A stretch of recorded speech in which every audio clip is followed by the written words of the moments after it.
दावा किया है कि बीजेपी राज्यसभा चुनाव में तीनों सीटें जीतेगी। उन्होंने कहा कि हमें पूरा विश्वास है कि विधानसभा सदस्य राष्ट्र और विकास के लिए मतदान करेंगे और वो निश्चित रूप से बीजेपी के पक्ष में मतदान करेंगे। उन्होंने आगे कहा कि जल्द ही बडगाम उपचुनाव के लिए भी बीजेपी अपने उम्मीदवार की घोषणा करेगी। उम्मीद यह है कि भारतीय जनता पार्टी तीनों सीट पर जीत हासिल करेगी। हमें लगता है कि बडगाम सीट भी हमारी जोड़ में आएगी, इतना हम कहेंगे, क्योंकि जो नेशनल कोर में यहाँ का जितने भी एमएलएज हैं वो नेशन को सपोर्ट करेंगे, वो नेशन को, देश को सपोर्ट करेंगे। हम उस चीज से जीत पाएंगे।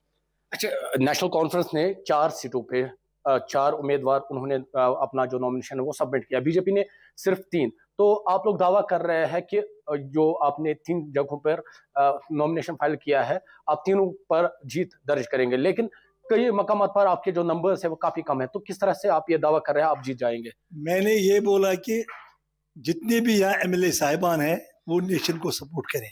हम उसी आधार पे बात कर रहे हैं कि जो आदमी नेशनलिस्ट है वो नेशन को सपोर्ट करे, अपने देश को सपोर्ट करें और देश को चलाएं। उसी आधार पर हम ये बात करें कि हम तीनों सीटें जीत सकते हैं। वहीं राज्यसभा चुनाव को लेकर बीजेपी विधायक आरएस पठानिया ने कहा कि बीजेपी ने पहले ही केवल 3 राज्यसभा सीटों पर चुनाव लड़ने का फैसला कर लिया है और चौथी सीट विपक्ष के लिए खाली छोड़ दी है। वहीं एनसी पर निशाना साधते हुए कहा कि वादा पूरा नहीं करने की वजह ही से बीजेपी जीत का आधार होगा। जनता पार्टी 3 की 3 सीट पे जीत दर्ज करेगी। भारतीय जनता पार्टी एक सीट भी सेफ है और दोनों सीट पे according to the conscious Jammu Kashmir के लोग वोट करेंगे। नेशनल कॉन्फ्रेंस जम्मू कश्मीर को बेसिक फैसिलिटी देने में नाकामयाब रही है, अपनी एक भी गारंटी नेशनल कॉन्फ्रेंस पूरी नहीं कर पाई है।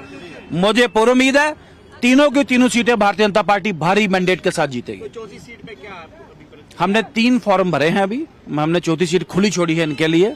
कोई ऐसी बात नहीं, हम 3 सीट लड़ेंगे और तीनों जीतेंगे। तो कांग्रेस अभी जो है वो विड्रॉ कर, कांग्रेस डिलेमा में है। Congress is in state of indecisiveness और बहुत बड़ी विडंबना है कि इतनी बड़ी कि राष्ट्रीय पॉलिटिकल पार्टी कल तक डिसाइड ही नहीं कर पाई। एक दिन पहले कहती है कि हम कैंडिडेट नहीं खड़ा करेंगे।